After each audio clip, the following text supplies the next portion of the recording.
On va regarder maintenant le point de vue de la collectivité. Jean-Luc Delpech, vous êtes maire de Cluny, vous êtes président de la communauté de communes du Clunisois, et je rappelle que vous représentez à cette table ronde votre président Pays Sud Bourgogne, qui viendra tout à l'heure. Il y a une passation de témoins entre les précédents organisateurs et puis les actuels organisateurs.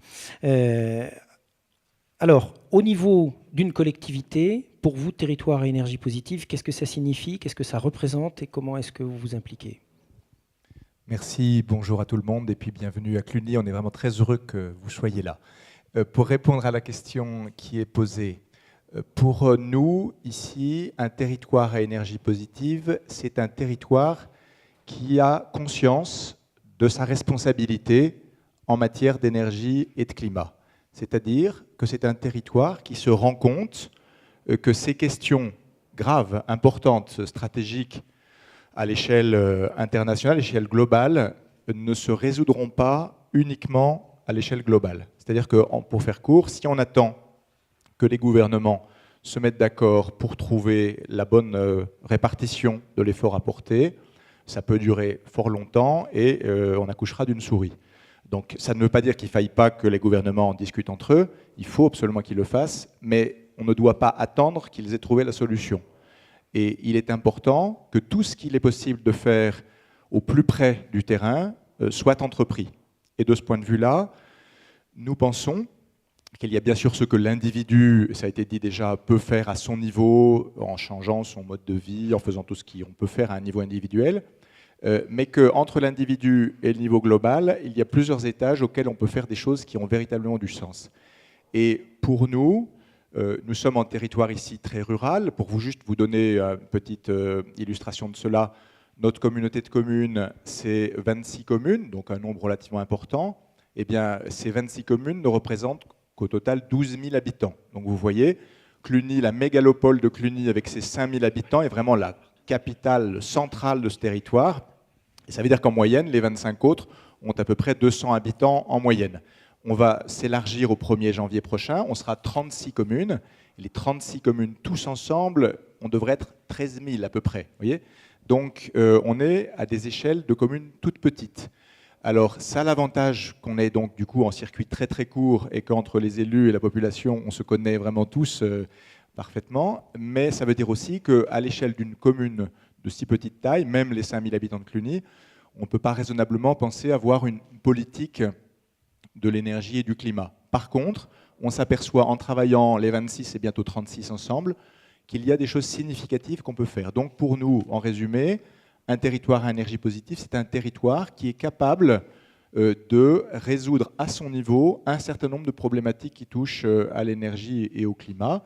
Pour en citer quelques-unes de ces actions qui sont un peu plus typiques de notre territoire, nous sommes un territoire qui est très boisé et donc nous avons adopté une charte forestière. Et nous pensons que la bonne exploitation, au sens durable du terme de ces forêts, est un élément fondamental de notre politique territoriale et que ça rentre bien sûr dans une politique énergie-climat. Premier exemple. Deuxième exemple, on est un territoire qui est un petit peu une des capitales du cheval. Et le cheval, eh bien, c'est aussi le cheval en ville, c'est un type de mobilité qui est différente de la mobilité automobile.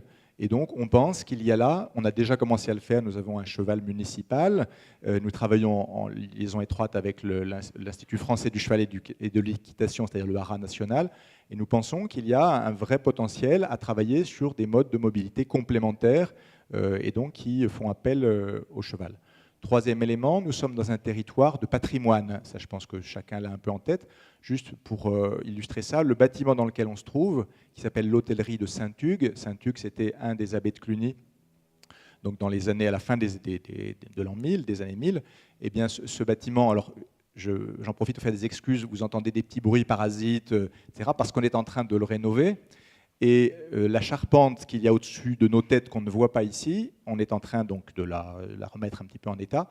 Les analyses qui ont été faites montrent que la charpente est d'origine, donc c'est des arbres qui ont été coupés vers les années 1030 à peu près, hein, et 50% de la volige, donc les planches qui sont entre les poutres, sont également d'origine. Les chevilles sont d'origine. Donc vous voyez, ici, quand on parle de durable, Et quand on dit que le bois peut être un bon moyen de stocker le carbone, vous voyez, quand il le stocke, chez nous, il le stocke pour un minimum de 1000 ans. Et encore, on pense que c'est pas Vous n'allez fini. pas le brûler tout de suite quand même, Non, non, donc ce là, bois qui a 1000 ans. on le remet en état très respectueusement, mais on ne change pratiquement rien de cette charpente. Hein. On change simplement les tuiles qui, elles, n'avaient pas été changées depuis un peu plus de 100 ans, donc du coup, on les remplace. Donc le bâtiment, le patrimoine, pour nous, il y a une vraie question, c'est-à-dire comment respecter un patrimoine bâti, précieux, tout en faisant en sorte qu'il vive et qu'on puisse l'habiter, qu'on puisse l'utiliser, etc. Et donc, nous avons lancé une démarche soutenue par la région, par l'École d'Arts et Métiers, par les collectivités, et les artisans, qu'on appelle Cordoba. Cordoba, ça veut dire consortium pour la réhabilitation durable des ouvrages et bâtiments anciens. Et donc, c'est toute cette réflexion, action, recherche, action, pour dire comment intervient-on, comment rénove-t-on au plan à la fois thermique et à tout point de vue un patrimoine pour qu'il soit à la fois donc respecté et qu'en même temps il s'adapte aux contraintes du développement durable. Et puis peut-être la dernière chose, c'est ce qu'on pourrait appeler circuit court. On est dans un territoire dans lequel on a la chance d'avoir une diversité d'activités, notamment au plan agricole. Et il nous semble qu'il y a vraiment moyen, sans que ça corresponde à mettre un rideau de fer autour de notre territoire, mais se dire on valorise au maximum les ressources de ce territoire, non seulement le bois, mais également dans les domaines, disons, agricoles, fromage, viande et autres productions, vin, etc., dans des pratiques agricoles respectueuses qui ne sont pas nécessairement toutes, même si on a beaucoup d'agriculteurs en biodynamie ou des agriculteurs bio, mais on a aussi des agriculteurs en méthode plus classique, mais qui néanmoins sont très soucieux de leurs pratiques et qui s'inscrivent dans la démarche qu'on appelait par exemple Cantine en mouvement, qui permet de nourrir les élèves des écoles que nous avons ici, nombreuses d'ailleurs, sur des raisonnements de circuit court. Voilà un petit peu pour nous ce que peut être, quelques petites facettes de ce que peut être un territoire à énergie positive, une population qui se saisit de ses problèmes à travers sa collectivité de proximité. Merci pour cette réponse précise sur territoire énergie positive et puis ces petites digressions culturelles. Une question tout de même. Alors, vous avez, en premier exemple, cité les chaufferies bois, ça tombe très bien. Je vous rappelle que les visites qui sont prévues ce soir, parmi les visites qui sont prévues ce soir, vous avez 2 chaufferies bois, Tramail et Saint-Point. Tramail, qui est quand même l'étincelle de départ de cette aventure. Pays Sud Bourgogne, territoire à énergie positive. C'est un chemin, c'est un long fleuve tranquille, c'est un chemin plein d'embûches. Qu'est-ce qu'il y a comme barrières, freins et barrières à lever en premier pour y arriver ?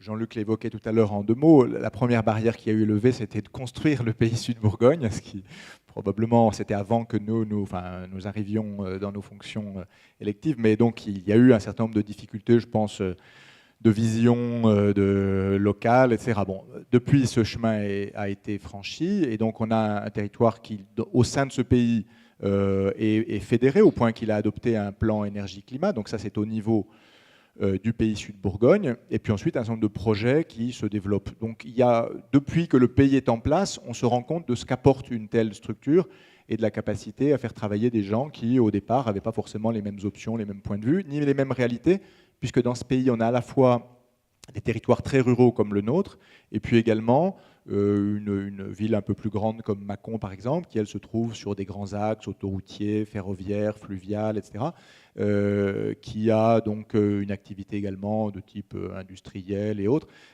Donc on a du coup peut-être cet atout de réunir des gens qui ont des situations un petit peu différentes et amener ensemble à trouver des solutions. Donc moi, je ne vois pas nécessairement de problème, je vois une capacité à prendre des initiatives ensemble dans une diversité de situations.